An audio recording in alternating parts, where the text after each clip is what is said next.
Bienvenue dans Igloo sur topmusic.fr. Nous recevons les principaux candidats à la mairie de Strasbourg sur le grill pour nous dire ce qu'est pour eux une ville durable, leur vision de la ville de demain et ses enjeux. Nous recevrons Jean-Philippe Vetter, Alain Fontanel, Catherine Trottmann, Jeanne Barzéguian, la candidate RN Ammeline Duparc qui a décliné notre proposition. Ce qui est dommage avec un nom pareil, elle aurait eu beaucoup de choses à dire sur les espaces verts à mon avis. Igloo avec Alain Fontanel. Bonjour Alain, vous avez Bonjour. 51 ans, vous êtes nommé adjoint aux finances à Strasbourg en 2008. En 2014, vous devenez premier adjoint chargé de la culture et du patrimoine. Vous êtes aussi président de la CTS. Cédric Simonin va vous interroger dans un instant. Voici les thèmes que vous aborderez avec lui, le patron de Trianon Résidence et MC de cette émission. Bonjour Cédric. Bonjour. Alors, 2 minutes par thème, c'est important de le préciser. On a communiqué ces thèmes, le logement privé, le logement social, le logement étudiant et le logement senior. D'autres questions évidemment dans Igloo sur votre vision de la ville idéale, la ville durable idéale. Vous développerez votre vision et votre programme. C'est parti pour 14 minutes, pas plus. À 13 minutes, je vais vous interrompre. Quoi qu'il arrive, et je vous demanderai de conclure en 1 minute. Igloo, c'est parti. Bienvenue, Cédric Simonin, c'est à vous. Oui, merci Eric. Bonjour Alain Fontanel. Alors, comme le temps est compté, on va rentrer directement dans le vif du sujet. Vous savez que Igloo est une émission sur la thématique de l'habitat et de l'habitat durable en particulier. Donc, première question, est-ce que vous pouvez développer votre vision, votre programme et votre politique pour le logement privé à Strasbourg? Merci d'abord et bonjour à toutes et à tous. Le logement, c'est important, c'est une source d'inégalité, c'est une charge importante pour les ménages. Il faut donc construire et puis la construction, c'est aussi de l'activité, c'est beaucoup d'emplois sur le territoire. Ces dernières années, on a beaucoup construit à Strasbourg. Et il faut sortir d'une logique de la quantité pour aller vers plus de qualité. Un logement privé, il doit être bien sûr dans un environnement agréable, il doit avoir une architecture qui s'insère bien dans son environnement, et puis il doit y avoir des espaces verts de proximité. On prend l'engagement, je prends l'engagement de développer un espace vert à moins de 300 mètres de chaque habitat. Je vais mettre en place des nouveaux parcs, 3 grands parcs dans la ville de Strasbourg, parce que le logement, il doit aussi être à une température de la ville plus agréable. Ça fait 2 étés, il fait vraiment très chaud. La nuit, on ne descend pas en dessous de 25 degrés. On dort mal, on est irritable. Il y a aussi la question de la pollution de l'air. Aujourd'hui, beaucoup d'avenues comme l'avenue du Rhin, l'autoroute ou l'avenue des Vosges sont très polluées. Il faut pouvoir réduire la pollution sur ces axes en travaillant sur les espaces verts, en travaillant sur les mobilités. Tout le logement, c'est cet enjeu de ce que l'on construit, la qualité intérieure, mais aussi l'environnement autour.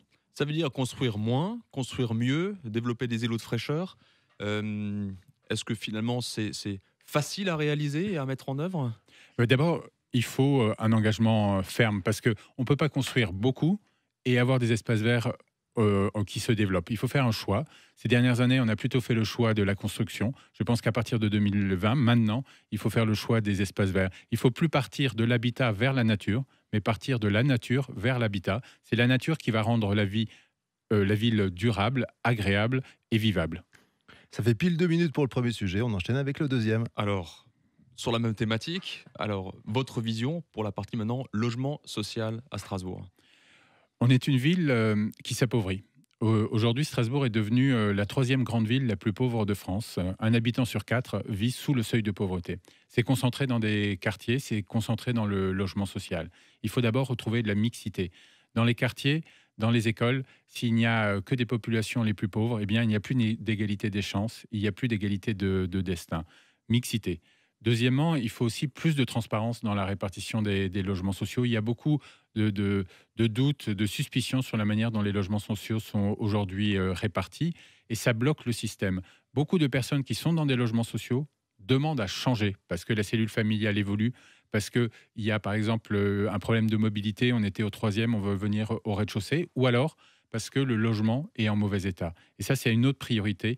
On a beaucoup construit de nouveaux logements et on a un peu délaissé les logements existants. Il faut redonner de la qualité et de la dignité à l'habitat social existant, c'est essentiel. Donc plus de mixité, plus de transparence et puis rénover l'habitat social qui est dans des... Tout à fait, et mettre en place un médiateur du logement social qui garantit la qualité. Quand il y a des personnes qui se plaignent parce qu'il y a des cafards, parce qu'il y a des punaises de lit, parce que il y a des rats ou de la saleté, c'est des choses qu'on voit beaucoup. J'ai beaucoup visité de logements sociaux ces derniers temps et je suis quand même inquiets sur la situation du parc social. Il faut vraiment, sur le plan énergétique, mais aussi sur le plan de la qualité, un vaste et complet programme de rénovation avec des garanties et un observatoire sur les charges aussi. C'est une préoccupation essentielle pour les ménages les plus modestes. Vous êtes toujours dans un timing parfait. Voici le troisième sujet. Le troisième sujet, maintenant pour nos jeunes, pour les étudiants, qu'est-ce que vous comptez faire? Quel serait votre programme pour ces logements étudiants? Alors d'abord, c'est vrai, on est une ville étudiante. On a 53 000 étudiants à Strasbourg. C'est une fierté, c'est aussi une force.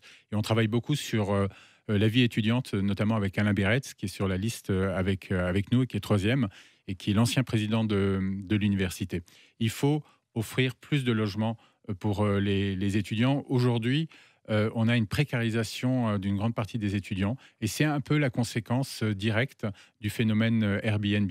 Le développement des Airbnb a enlevé du marché et de l'offre étudiante beaucoup de petits logements, notamment en cœur de ville. Il faut limiter ce développement des Airbnb.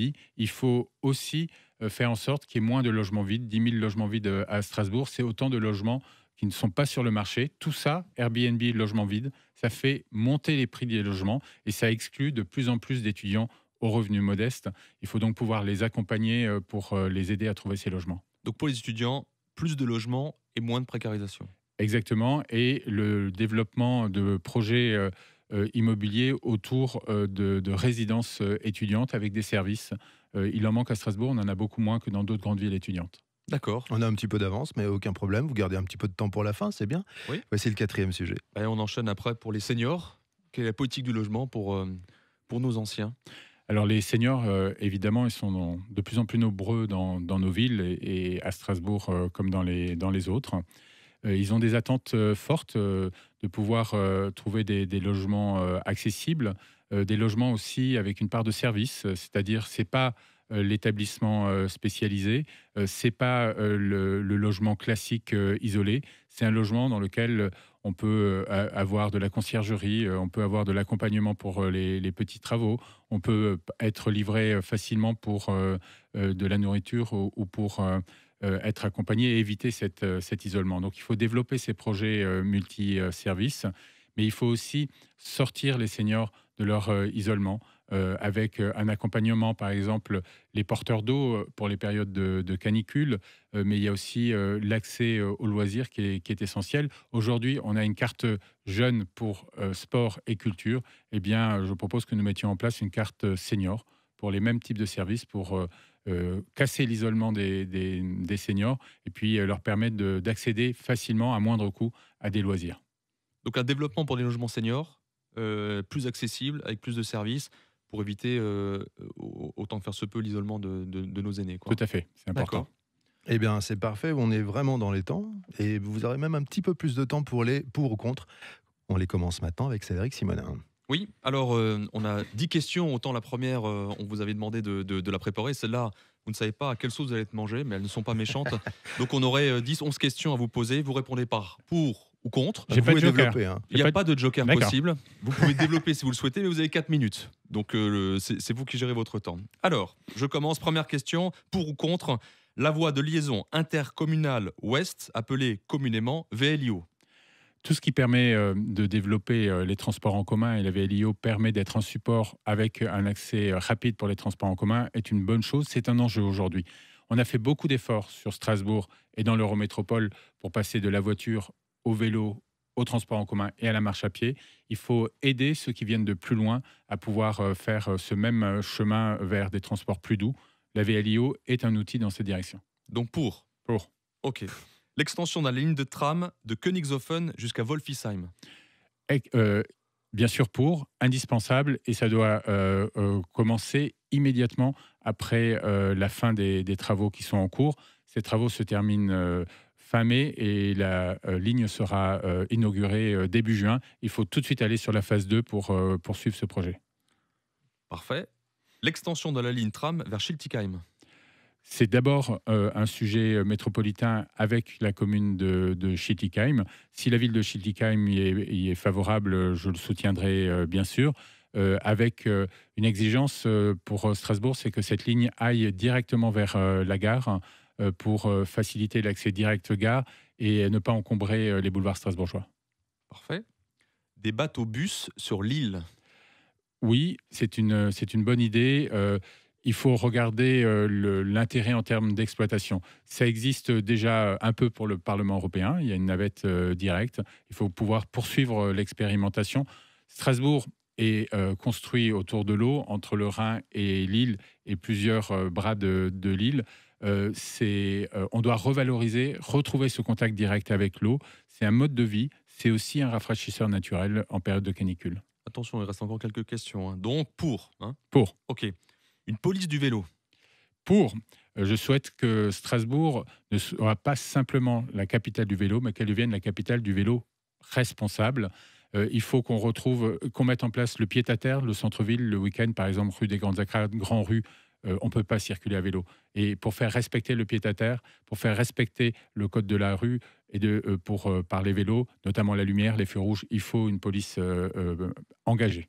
Il vous reste un peu plus de 3 minutes avec la conclusion. D'accord, Attention. donc 2 minutes hein, maintenant. Hein. Alors, vous avez répondu un peu à cette question préalablement. Le développement d'Airbnb à Strasbourg. Airbnb a sa place dans toutes les villes, mais sans excès. Là, il y a des excès, donc je suis pour la sanction, le contrôle et l'encadrement beaucoup plus fort d'Airbnb aujourd'hui à Strasbourg. D'accord. Des bureaux vides transformés en logements. Tout à fait pour, bien sûr. Des logements vides transformés en bureaux.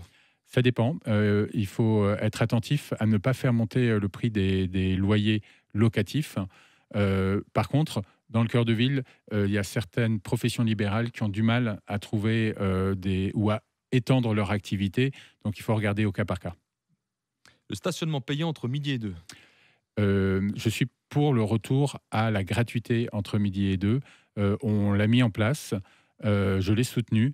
Mais aujourd'hui, j'entends l'ensemble des restaurateurs, l'ensemble des cafetiers qui soulignent à quel point c'est un frein pour le développement de leur activité. Et on a une particularité à Strasbourg, 20% des commerces du centre-ville sont des restaurants ou des cafés. C'est 2 fois plus que dans les autres grandes villes. C'est pour ça, le midi 14 payant, on l'a dans toutes les grandes villes, mais à Strasbourg, ça a eu un impact spécifique compte tenu de cette caractéristique du centre-ville de Strasbourg.